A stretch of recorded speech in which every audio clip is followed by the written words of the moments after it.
Hey,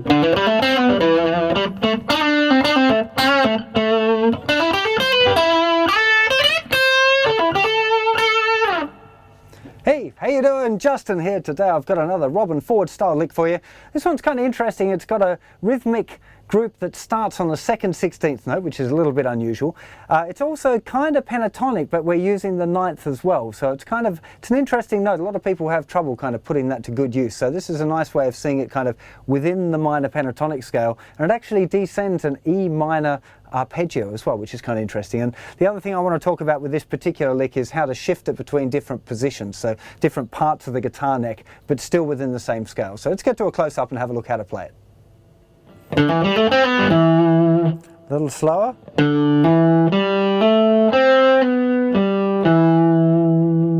So the first part of this is relatively simple. We're starting with the first finger in the 5th fret of the 5th string. We hammer on the 3rd finger into the 7th fret of the 5th string. Now, Robben Ford generally seems to play with his little finger in this kind of...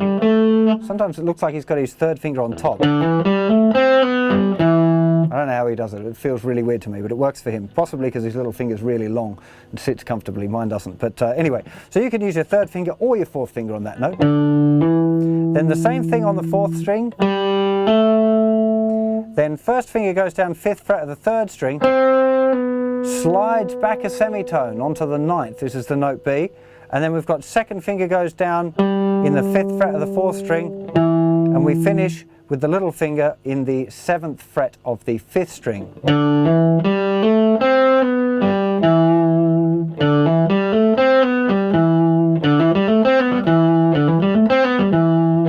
Okay, so it's minor pentatonic, E minor arpeggio. Another little way that you can sneak those little arpeggios into your...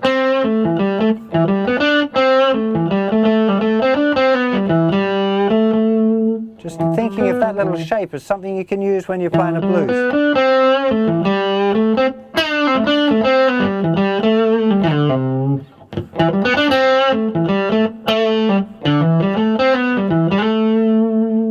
It's a really, really great little kind of idea, just to think that you can use that little shape there. Now,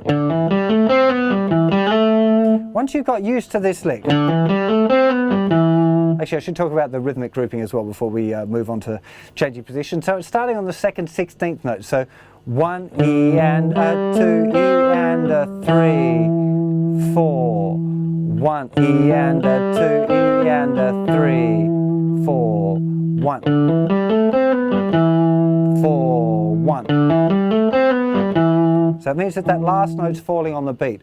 1 E and a 2 E and a 3, 4. But you could put it in other parts of the beats if you want. So you could have 3, 4 E and a 1 E and a 2, 3, 4 E and a...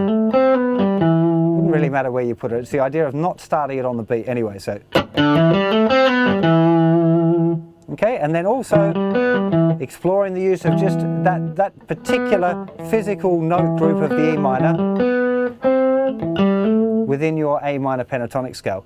But let's have a look at moving it somewhere else. So if we take this same phrase, the easiest way to do it is if you know the notes on the fingerboard. So this is D, E, G, A, C. D, E, G, A, C. So maybe we could move it to here. D, E, G, A, C, slide back, E minor progression. Okay? So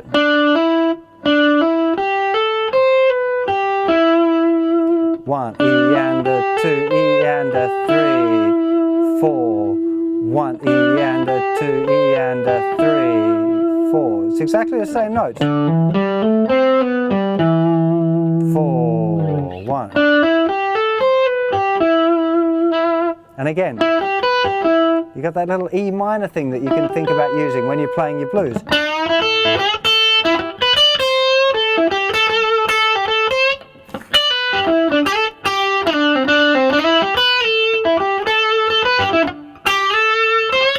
Lots of different ways that you can try and combine that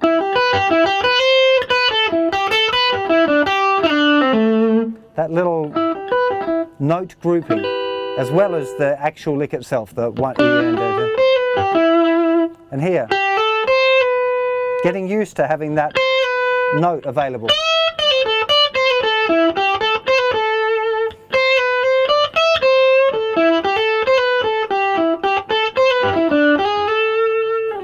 That kind of thing. Now let's see, where else do we think we could move that lick? So it's starting on a note D. Let's see, what about this one up here? There's another D. So D, E, G, A, C, down a semitone, and then E minor arpeggio. Again, you could be thinking of the notes, so it's C, B, G, E.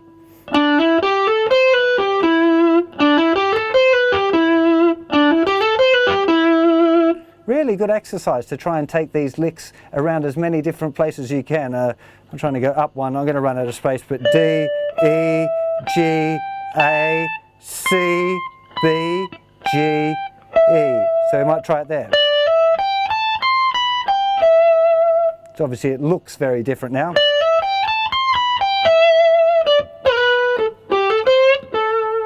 Still very usable. So if you've been a very good little boy or girl and been learning all of the notes on the guitar fingerboard, you probably won't find it too difficult to shift a lot of the licks that you've already learned to other parts of the guitar neck. And it's a great exercise. Write down the note names of each of the notes in the lick and see if you can move it to other places. As an exercise, it'll teach you a lot. It'll teach you a lot about how you can move licks and what licks move and what don't. Because some of them are just damn awkward in the other positions. You know, if you take a, that's a really difficult lick to make work anywhere else, you know, to get the bend and then the first finger rolling. It just doesn't work. But a lot of licks do work. So it's definitely worth kind of sussing out where they feel nice, you know, just try them. You know, you're going to learn a lot about the notes on the fingerboard. You're going to learn a lot about the, you know, certain little tricks that you tend to use on certain notes. Your little, that kind of phrase. Once you figure out, oh, it's on D, D, upper semitone, back to D, and then down to C. If we find another D.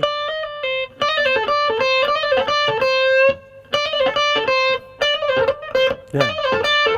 A little bit more awkward in that position because the note on the adjoining string's in a different place, but that's part of the journey. You'll play the lick and you go, oh, hang on, that one's got something a little bit different about it, and that's where you're going to be learning loads of stuff. So this kind of lick, you know, at first glance it seems a little bit simple. Definitely worth exploring that rhythmic grouping as well, because that's really super hip, the not starting on the beat thing.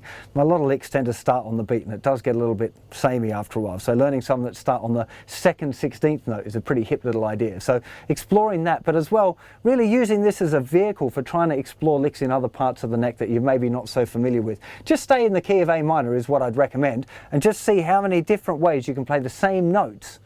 You know, there are other ways of playing that lick that we haven't got into, because I've only been doing it where we can do the little hammer on, but you don't even have to be staying there, as long as you get the notes in the same order or whatever. But then again, who's to say you have to play them in the same order? Maybe you want to experiment and try a completely different idea. Well, hey, that might lead somewhere interesting. So that, as you can see, there's no shortage of information to explore, even from a nice, short, little, simple lick like this one. So you get to it, and I'll see you for plenty more licks very soon. You take care of yourselves. Bye-bye.